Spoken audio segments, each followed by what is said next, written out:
सो आज की कथा है सोमनाथ की, the first jyotirlinga. So basically TV में अगर आपने कभी देखा हो कि देवों के देव महादेव मैन other Shiv stories, there is a mention कि सोमनाथ की स्थापना कैसे हुई। The basic story is about moon, moon का नेचर, उनकी गलती, उनका पाप, उनका श्राप, उनकी तपस्या, देन उनको वरदान, एंड एक निरंतर चक्र जिसमें चंद्र फंस चुके हैं घटने और बढ़ने के। And it's kind of important, it's kind of non important.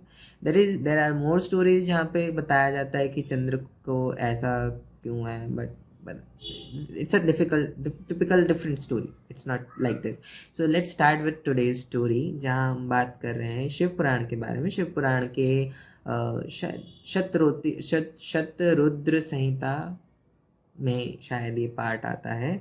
सो वहाँ पर you would read the story जहाँ पर उन्होंने ज्योतिर्लिंगों को डिस्क्राइब कर रखा है। सो ज्योतिर्लिंगों में सबसे पहला नाम आता है सोमनाथ का। इट इज़ सेड कि ये सबसे पहली ज्योतिर्लिंग है। And the story starts with Prajapati Daksh और उनकी बेटियां। सो प्रजापति दक्ष की बहुत सारी बेटियां थी। It can be known as कि हो सकता है it is what we see it referential, it can be said as regarding the story actual facts, क्योंकि जो उनकी बेटियां जिनकी शादी चंद्रदेव से होती, 27 बेटियों की शादी चंद्रदेव से होती। द सिमिलर थिंग इज 27 नक्षत्र होते हैं and the names are same, so it can be metaphorical, but let's get in. There are like 61 और 60 daughters of Prajapati Daksha or more, we don't know, different Purana mention different numbers, but दक्ष की बेटियों की 27 बेटियों की शादी चंद्रदेव से होती है, जिनके नाम अश्विनी, रोहिणी, रेवती आदि आदि नाम होते हैं। एंड फॉर दैट क्या होता है कि चंद्रदेव को केवल एक पुत्री से ज़्यादा प्रेम होता है दक्ष की, दैट इज़ रोहिणी। वो रोहिणी को इतना पसंद करते हैं कि किसी और पत्नी पर ध्यान ही नहीं देते हैं। सो द फैक्ट इज़ कि जब तक तुम्हें प्रेम था तब तक वो चीज़ ठीक थी, बट अब 27 की 27 कन्याएं तुम्हारी पत्नी है। And besides love there is a responsibility that is mention कि you have to take care of their emotional and their well being after marriage.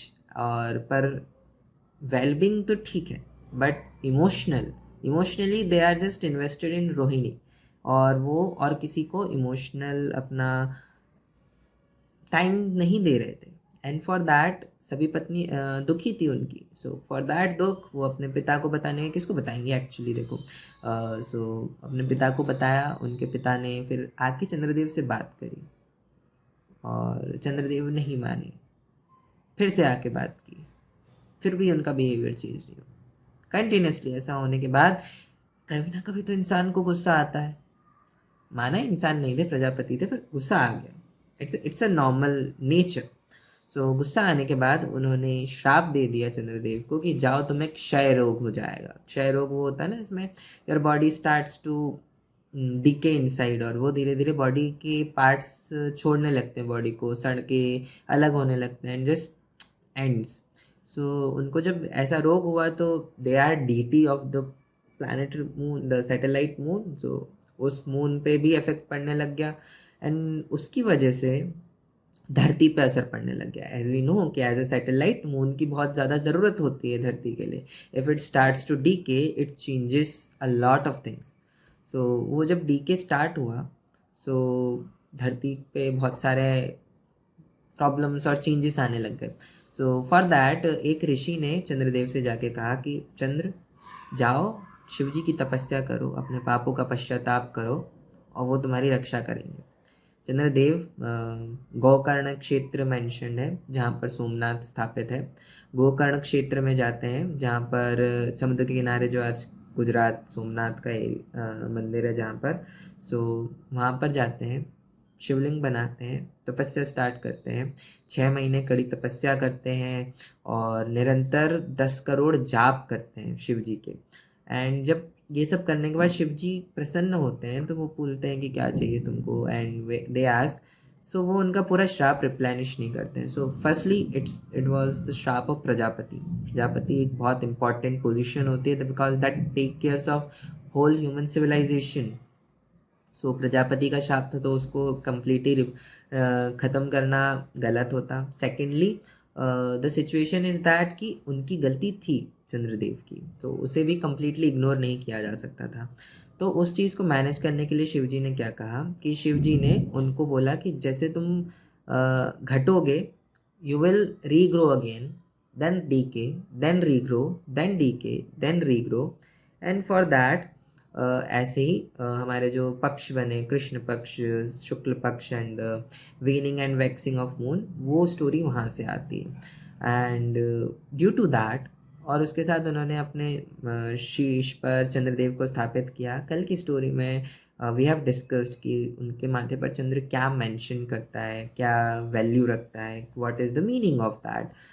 But today's story tells about the Somnath. तो शिवजी फिर वहाँ पर स्थापित हो जाते हैं सोमेश्वर के नाम से, बिकॉज उन्होंने बहुत कड़ी तपस्या करी थी जो शिवलिंग थी.